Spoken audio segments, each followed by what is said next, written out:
எல்லார் வீட்லேயும் தீபாவளி ஆனால் பட்டாசு இருக்கோ இல்லையோ, ஆனால் இந்த ரெசிபி இருக்கும் கண்டிப்பாக. என்னோட ஆல் டைம் ஃபேவரட் ஸ்வீட் சுயம் எப்படி பண்ணுறதுன்னு பார்க்கலாமா? அதுக்கு முன்னாடி நம்ம சேனலை மறக்காமல் சப்ஸ்கிரைப் பண்ணி வச்சுக்கோங்க.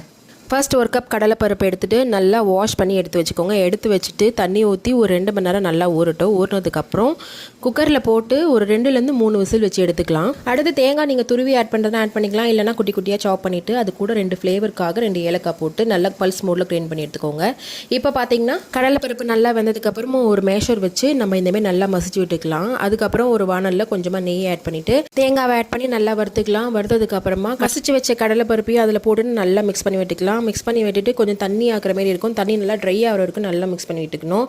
இந்த ஸ்டேஜில் ஸ்வீட்னஸ்க்காக நான் கொஞ்சமாக நாட்டு சர்க்கரை எடுத்திருக்கேன். உங்களுக்கு வேணும்னா வெல்லம் கூட ஆட் பண்ணிக்கலாம், அதுவுமே டேஸ்ட் நல்லாயிருக்கும். சர்க்கரை ஆட் பண்ணதுக்கப்புறமா இன்னும் கொஞ்சம் தண்ணி ஆகிற மாதிரி இருக்கும். அதுக்காக நல்லா மிக்ஸ் பண்ணி விட்டுக்கோங்க. நல்லா கெட்டியாகணும் இந்த மாதிரி. அதுக்கப்புறம் ஆஃப் பண்ணிவிட்டு நல்லா ஆறுனதுக்கப்புறமா இந்த மாதிரி குட்டி குட்டி உருண்டியாக உருட்டி எடுத்து வச்சுக்கலாம். இப்போ ஒரு 1/4 கப் மைதா, 1 ஸ்பூன் அரிசி மாவு கிறிஸ்பினஸ்க்காக சேர்த்துட்டு ஒரு பிஞ்ச் அளவு சால்ட் ஆட் பண்ணிவிட்டு நல்லா மிக்ஸ் பண்ணி எடுத்துக்கோங்க. இந்த அளவுக்கு நல்லா மிக்ஸ் பண்ணி எடுத்துக்கோங்க. ஒரு கடாயில் எண்ணெய் ஊற்றி எண்ணெய் நல்லா காஞ்சதுக்கப்புறமா இந்த மாதிரி ஒரு உருண்டியாக அந்த மைதாவில் டிப் பண்ணிவிட்டு பொரிச்சு எடுத்தால் சூப்பரான சுயம் ரெடி.